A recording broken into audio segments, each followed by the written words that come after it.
Ground تماشائیوں کے پرجوش نعروں سے گونج رہا تھا۔ ہر ایک اپنے پسندیدہ گھڑ سوار کھلاڑی کو حوصلہ دے رہا تھا اور اس کی جیت کا خواہش مند تھا۔ لال شرٹ پہنا سوار سب کو پیچھے چھوڑ کر پورے جوش کے ساتھ ہدف کی جانب بڑھ رہا تھا۔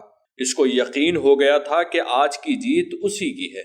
وہ دل ہی دل میں اپنی کامیابی کی خوشی منانے لگا۔ وہ فنشنگ لائن کو چھونے ہی والا تھا کہ بلو شرٹ والا پلک جھپکتے انتہائی تیزی کے ساتھ اس کے پاس سے گزرا اور سیکنڈ کے 10ویں حصے میں ہدف کو عبور کر گیا، جبکہ لال شرٹ والا ہاتھ ملتا ہی رہ گیا۔ ایک کی کامیابی اور دوسرے کی ناکامی کی صرف ایک وجہ ہے، جس کو مینجمنٹ کہا جاتا ہے۔ دراصل بلو شرٹ گھڑ سوار نے اپنی رفتار، ٹارگٹ اور مد مقابل کا اندازہ لگا کر اپنی انرجی اور وقت کو بہترین انداز میں منظم کیا اور جیت کا اعزاز اپنے نام کر لیا۔ آپ نے زندگی میں جب بھی کسی شخص کو دیکھنا ہے تو یہ دیکھیں کہ وہ منظم کتنا ہے۔ کوئی بھی غیر منظم شخص زندگی میں کبھی ترقی نہیں کر سکتا۔ وہ نوکری ہی کرتا رہتا ہے اور اچھا باس ڈھونڈنے کی کوشش کرتا ہے، جبکہ ہر منظم انسان مالک بن جاتا ہے۔ نیپولین ہل نے بھی اپنی کتاب میں کامیاب ترین افراد پر جو ریسرچ کی، اس کے مطابق ان لوگوں میں 7ویں بڑی خوبی یہ تھی کہ یہ لوگ انتہائی منظم انداز میں وقت گزارتے تھے۔ گزشتہ سے پیوستہ مضمون میں ہم نے کامیابی کی ابتدائی کانسیپٹ حاصل کرنے کے لیے بنیادی عوامل اور اس کے بعد والے آرٹیکل میں کامیاب افراد کی عادات بتائی تھی۔ آج کی نشست میں ہم ایسی شخصیات کی مزید کچھ عادات کو زیر قلم لا کر اس موضوع کو سمیٹیں گے۔ انسان جتنا پلاننگ میں اچھا ہوتا ہے اتنا ہی وہ آگے بڑھتا ہے، اور جتنا پلاننگ میں کمزور ہوتا ہے اتنا ہی ناکام۔ یہ بات یاد رکھیں کہ پلاننگ بڑے کاموں کی نہیں بلکہ چھوٹے چھوٹے کاموں کی ہوتی ہے۔ اس کو اگر ہم ایک جملے میں سمونا چاہیں تو کچھ یوں ہوگا کہ وسائل اور ذرائع کو بہترین انداز میں استعمال کرنا۔ اب جو ان وسائل کو جیسے استعمال کرے گا وہ اتنا ہی کامیاب ہوگا۔ انسان ہی وہ خوش قسمت مخلوق ہے جس کو اللہ نے یہ نعمت عطا کی ہے، جس کی بدولت وہ اپنے وقت، مطالعہ، معمولات اور معلومات کو منظم کرتا ہے اور کامیابی حاصل کرتا ہے۔ 8ویں خوبی اس نے یہ نوٹ کی، یہ سب لوگ خود پر کنٹرول کرنا جانتے ہیں۔ اس کا مطلب یہ ہے کہ انسان اپنے موڈ کے ساتھ ساتھ لڑنا جانتا ہے، یعنی اس کا دل کسی کام کرنے کو نہیں کر رہا مگر اس کے باوجود بھی وہ خود کو منوا لیتا ہے اور وہ کام کر لیتا ہے۔ کامیاب ہونے کے لیے صبح 9 سے شام 5 بجے تک نہیں بلکہ اس سے زیادہ کام کرنا پڑتا ہے۔ اگر کسی انسان نے کامیاب بننا ہے تو پھر اسے خود کو کنٹرول اور اپنا ماسٹر بننا پڑے گا۔ اس کو سیکھنا ہوگا کہ ایک کے بعد دوسرا کام اور تھکاوٹ کے باوجود کوئی کام کیسے کرنا ہوتا ہے۔ اس تحقیق میں یہ بات بھی سامنے آئی ہے کہ ان لوگوں نے اپنی سستی کو کنٹرول کرنا سیکھ لیا تھا، کیونکہ انسان بنیادی طور پر سست ہے، اور سستی کی عالمی مثال پاکستان میں موجود ہے، جہاں ایک بھائی ملک سے باہر ہوتا ہے اور باقی 4 ہاتھ پر ہاتھ رکھے کھا رہے ہوتے ہیں، جبکہ آپ اگر چائنا جا کر دیکھیں تو معلوم ہوگا کہ وہاں ان کے دادے دادیاں بھی کام کر رہے ہوتے ہیں۔ ان کو معلوم ہے کہ کام کریں گے تو جسم متحرک رہے گا اور بیماریاں نہیں آئیں گی۔ انسان جیسے ہی آرام سے بیٹھتا ہے تو اس کے تفرقات شروع ہو جاتے ہیں اور اس کو پریشان کرتے ہیں، بیمار اور پھر بہت جلد قبر تک لے جاتے ہیں۔ یاد رکھیں کہ سستی کامیاب انسان کی دشمن ہے۔ ایک اور خوبی ان میں استقامت تھی۔ یہ لوگ اپنے ارادے پر ڈٹے رہتے تھے، کیونکہ استقامت میں ہی کرامت ہے، اور حدیث شریف بھی ہے کہ اللہ کے نزدیک وہ کام زیادہ پسندیدہ ہے جو استقامت کے ساتھ ہو، اگرچہ تھوڑا ہو۔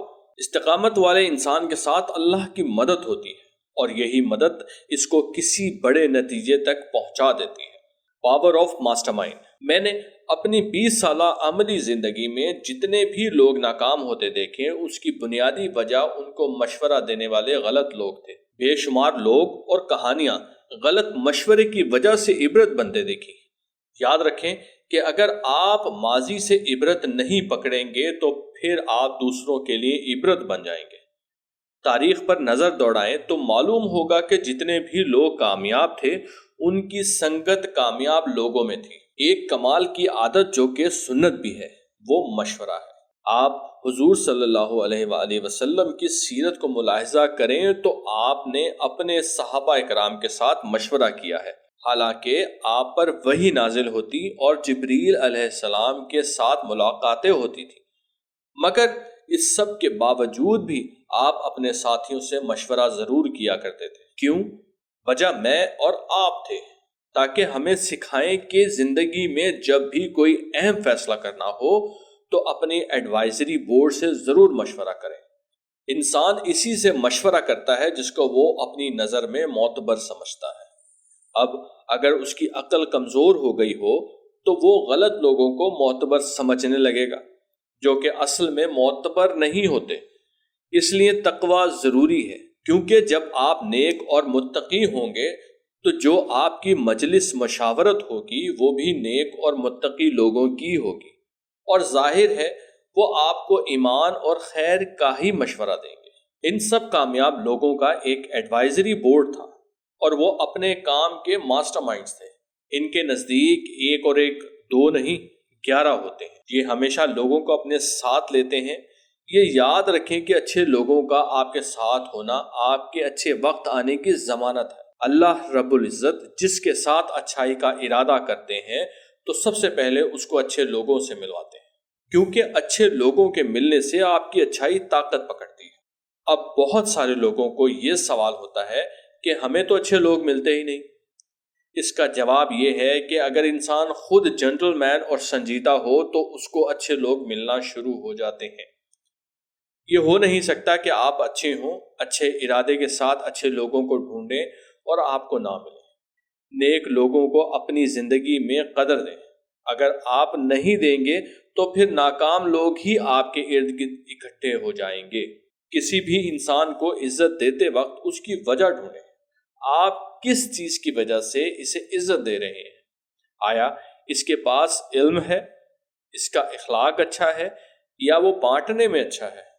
پھر اس کی خصوصیت کو پانے کی تمنا بھی کریں، کیونکہ اللہ کے رسول صلی اللہ علیہ وآلہ وسلم نے بھی عمر جیسے بہادر انسان کو اللہ سے مانگا کہ یا اللہ عمر کو میرے قافلے میں شامل فرما۔ اس عمل سے اللہ کے رسول صلی اللہ علیہ وآلہ وسلم نے ایک نئی سنت دی کہ اچھے انسان کو اپنے ساتھ شامل کریں، اچھے انسان کے لیے دعا کریں کہ یا اللہ اس کا ساتھ مجھے نصیب۔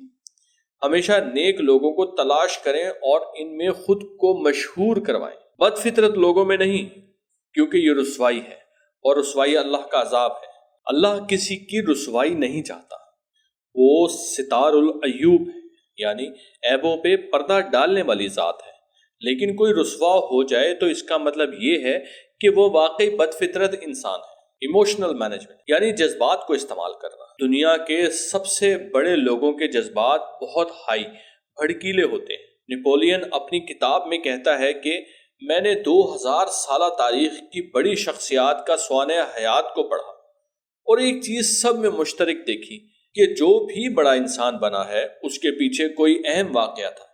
اس واقعے کی وجہ سے ان کا دل ٹوٹا، انہوں نے اپنے جذبات کو دوسرا رخ دیا اور وہ بڑے انسان بن گئے۔ انسان کے دو جذبات ایسے ہیں جن میں تباہ کرنے اور بنانے کی مکمل صلاحیت موجود ہوتی ہے، ایک غصہ اور دوسری محبت۔ واصف علی واصف کا جملہ ہے کہ چھوٹے انسان کا غم اسے کھا جاتا ہے اور بڑے انسان کا غم اسے بنا جاتا ہے۔ غصے کی مثال آگ کی طرح ہے، یہ جسم میں اٹھتی ہے۔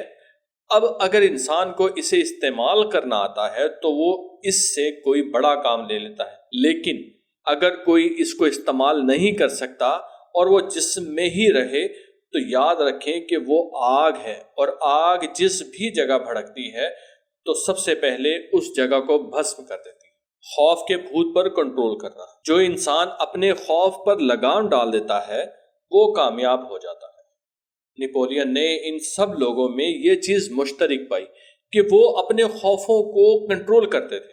ان کو یہ ڈر نہیں ہوتا تھا کہ میں ناکام ہو گیا تو لوگ کیا کہیں گے، وغیرہ وغیرہ۔ انسان کے اندر پیدائشی طور پر صرف 2-3 چیزوں کا خوف ہوتا ہے، باقی جتنے خوف ہوتے ہیں وہ خود سیکھتا ہے۔ ہم باقاعدہ طور پر خوف پالنے کی تربیت پاتے ہیں۔ ہم نے تمام خوفوں کی ڈگری کسی یونیورسٹی یا کالج سے نہیں بلکہ معاشرے سے لی ہے، اور معاشرے میں ہمیں کہیں نہ کہیں یہ خوف دیے جاتے ہیں۔ پیدائشی خوف کے علاوہ باقی جتنے بھی خوف ہیں، اگر انسان اپنی عقل سے جائزہ لے کر دیکھے تو معلوم ہوگا کہ کوئی خوف نہیں، سب دھوکہ ہے۔ کامیاب ہونے کے لیے انسان کو لاکھ خوف ہونا پڑتا ہے۔ آپ کامیاب ہیں یا ناکام، لوگوں کو کوئی فرق نہیں پڑتا، البتہ آپ کو ضرور فرق پڑے گا۔ دن کی فکروں اور رات کی پریشانیوں سے نکلیں اور بڑی سوچ سوچیں۔ اس بات کو دیکھیں کہ روز قطرہ قطرہ ہو کر زندگی کیا بن رہی ہے۔ آگے کسی مقام پر ایک چیز ایسی پڑی ہوئی ہے جس کا آج آپ کو شاید معاوضہ نہیں مل رہا، مگر ایک دن ضرور ملنا ہے۔ اسی کو کامیابی کہتے ہیں کہ کسی کو دکھائے بغیر آپ نقطوں کو جوڑتے جوڑتے ایسے مقام پر پہنچ جاتے ہیں کہ پھر لوگ بول اٹھتے ہیں، آپ واقعی ایک کامیاب اور غیر معمولی انسان۔ یہ سب وہی انسان کر سکتا ہے جو نصاب کے علاوہ کتابیں پڑھتا ہے، جو چیزوں کو ڈھونڈتا ہے، ریسرچ کرتا ہے، جو تگ و دو میں لگا رہتا ہے اور جو سوچتا ہے، وہی پھر ایک بڑے نتیجے پر پہنچتا ہے۔ لیکن ہاتھ پر ہاتھ دھرے روز ٹی وی دیکھتے رہنا اور خود کو نہ بدلنا ناکامی۔ یاد رکھیں کہ جو خود کو نہیں بدل سکتا وہ دنیا کو بھی نہیں بدل سکتا۔ سقراط کا قول ہے کہ میں عالم اس لیے ہوں کہ مجھے اپنی جہالت کا پتہ ہے۔ جس کو اپنی جہالت کا نہیں پتا وہ عالم نہیں۔ لہٰذا سب سے پہلے کامیابی کے بارے میں اپنا تصور درست کیجیے، اپنی لا علمی اور کمزوری تلاش کیجیے، اس پر محنت کر کے اس کو اپنی طاقت بنائیں اور کامیاب شخصیات کی ان تمام عادات کو اپنا کر کامیابی کی جانب عازم سفر ہو جائیں، اس یقین کے ساتھ کہ ایک دن آپ بھی تاریخ رقم کریں گے۔